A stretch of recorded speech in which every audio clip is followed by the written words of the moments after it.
Case के लिए आए थे। वैसे खान साहब के ऊपर जो है वो 20 दिन की पाबंदी लगा दी है कि मुलाकात 2 हफ्तों के लिए नहीं हो सकती। तो क्या कहीं कोई पेशरफ्त हुई है अंदर? देखिए, अभी तो केस चल रहा है और मैं बाहर आ गई हूँ, एक मीटिंग में अटेंड करना है कुछ वक्त के लिए।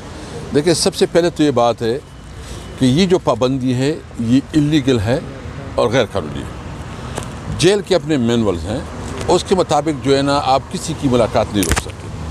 दूसरी बात यह है कि अदालत जितनी भी लोग मुलाकात के लिए जाते हैं वो अदालत से बाकायदा आर्डर लेके जाते हैं। अगर आप अदालत के फैसले को नहीं मानती, अगर आप जेल के मैनुअल को वो नहीं करवाते और आप सिक्योरिटी का बहाना बनाएं, तो मुझे पता है अगर जेल में भी सिक्योरिटी मसला है तो फिर पाकिस्तान में कौन सी जगह महफूज होगी। तो ये तो इसका मतलब ये है कि पाकिस्तान तो मुकम्मल तौर पर गैर महफूज है। हम इसकी मजम्मत भी करते हैं और हम इसके ख़िलाफ़ पार्लियामेंट में भी आवाज़ उठाएंगे। और अभी हमने अदालत में चूँकि चैलेंज किया हुआ है, अदालत में केस चल रहा है, हमें उम्मीद है कि अदालत से जो है ना ये नोटिफिकेशन का नज़म हो जाएगा। अगर यहाँ से नहीं होता तो फिर हमारे पास और कोई रास्ता नहीं है कि हम रोड पे जाएंगे। अच्छा सर, क्या मुहर्रिकात क्या हो सकते हैं, क्या वजूहात है इस पाबंदी के पीछे? इस पाबंदी के पीछे जो है ना ये पॉलिटिकल मोटिवेशंस हैं। एक तो हमारे सेनेट की आपको पता है कि इलेक्शन हो रहे हैं, उसके लिए हमें बानी चेयरमैन से मशावरत करनी है और बाकी जो लीगल डिसीजन है ताकि पॉलिटिकल लीडरशिप और लीगल टीम जो है ना वो उसको दूर रखा जाए इमरान खान के साथ मशावरत से। तो ये बहुत बड़ी, और कल आपने देखा कि चीफ मिनिस्टर को भी मुलाकात नहीं करने दी गई। तो ये तो इस मुल्क को उन्होंने बनाना रिपब्लिक बना दिया है। ये मुल्क जो है ना इस तरह नहीं चल सकता। हम हर सूरत में इंशाल्लाह अपना हक ले करेंगे।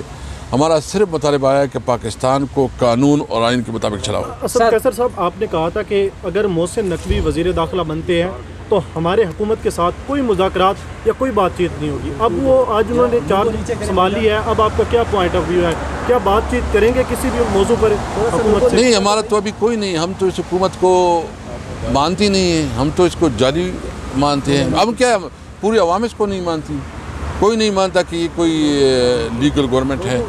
ये फार्म 47 की पैदावार है। फार्म 47 में जो है ना ये जीते हुए हैं और ये अगर शहबाज शरीफ है या मरियम नवाज जो भी हैं उनके पास मैंडेट ही नहीं है, तो हम मुज़ाकरात इनके साथ कैसे कर सकते हैं? हमारा सिंपल मुतालिबा है कि सबसे पहले हमारे मैंडेट को वापस किया जाए।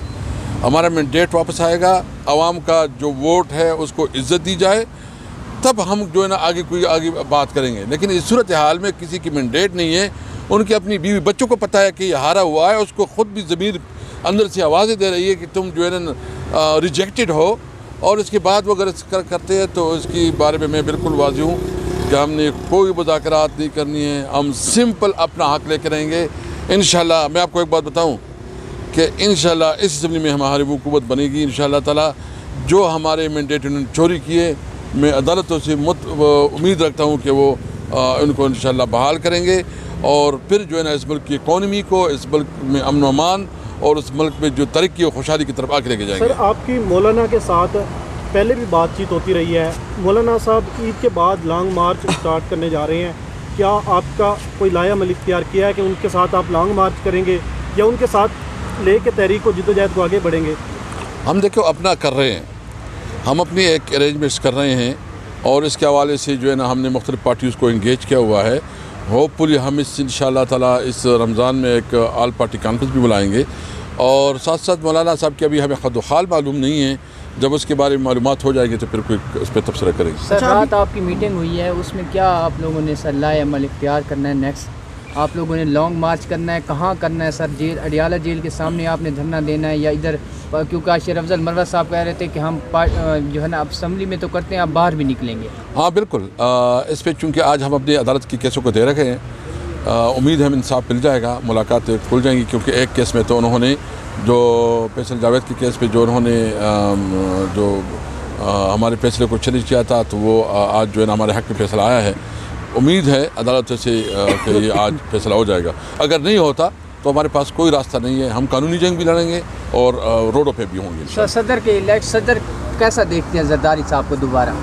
देखिए, मैंने अब हम तो कहते हैं पूरा सिस्टम ही जाली और उसकी कोई कानूनी हैसियत नहीं है। आप ख़ुद मुझे बताएं ना, सारे सहाफ़ी हैं, आप अपने दिल से पूछे क्या ये इलेक्शन जो है ना ये जेन्युइन इलेक्शन है? मैं से आपसे पूछना चाहता हूँ, आप भी जवाब देना। कोई इस इलेक्शन के ऊपर आपको एतमाद है कि कोई कानून के मुताबिक हुए हैं? क्या ये लोग मैंडेट के, इनका मैंडेट है? इनका मैंडेट भी नहीं है, कानून के मुताबिक नहीं है। इंशाल्लाह इनके खिलाफ हम। लेकिन सर कुछ लोग कहते हैं कि इससे पहले भी जो इलेक्शन हुए हैं उनमें भी ऐसी धांधली होती रही है, तो इनमें और आज मैं बताऊँ ना, धांधलियाँ तो होती रही है पाकिस्तान में जितनी भी इलेक्शन हुई है, लेकिन इस इलेक्शन में कोई बच्चा भी जानता है, समझता है। पहले तो बहुत टेक्निकल तरीके से, हिकमत से, कोई चुप चुपा के, हाँ, अभी तो इतनी दर्द सी की है कि उसको एहसास भी नहीं है, कोई ये ज़रूरत भी नहीं महसूस करते, कोई शर्म हया भी नहीं फील करती। उन्होंने कहा कि बस जो करना है हमारे पास डंडा है, हमने ज़बरदस्ती करवाया। नहीं होगा इस तरह। मुल्क में कानून और आइन के अलावा ये बनाना रिपब्लिक अगर ये बनाना चाहते हैं, उन्होंने बनाया है, हम इंशाल्लाह इसके खिलाफ जद्दोजहद करेंगे। कैसर साहब ये बताइएगा कि अभी आपने कहा है कि बहुत जल्द हमें मैंडेट भी वापस मिल जाएगा और हमारी हुकूमत भी बन जाएगी, जबकि दूसरी जानिब कल या परसों में इलेक्शन कमीशन ने CM KPK को एक नोटिस जारी किया और पिछला 4 साल पहले कोई टैक्स का रिटर्न का मामला था, उसमें उन्हें बुलाया है। हमें तो ये लगता है कि आपसे KPK की हुकूमत भी खींची जा रही है कि हमारे साथ चलोगे तो ठीक है, वगरना हम इस तरह करते रहेंगे। देखिए, इनकी ख्वाहिश तो ज़रूर है, और इलेक्शन कमीशन तो अब पार्टी है, उसके ऊपर तो हमारा कोई इत्मीनान नहीं रहा। इलेक्शन कमीशन ने तो तुम्हारे हदें जो है ना क्रॉस की है। इंशाल्लाह इलेक्शन कमीशन के बारे में हम सोच रहे हैं कि KP असम्बली में इसके ख़िलाफ़ करारदाद लेके आएँ, और चीफ इलेक्शन कमीशन को अगर थोड़ी भी उनके अंदर कोई उसका ज़मीर जागा हो तो कम अज़ कम इस मुल्क के साथ खिलवाड़ ना करें। अच्छा,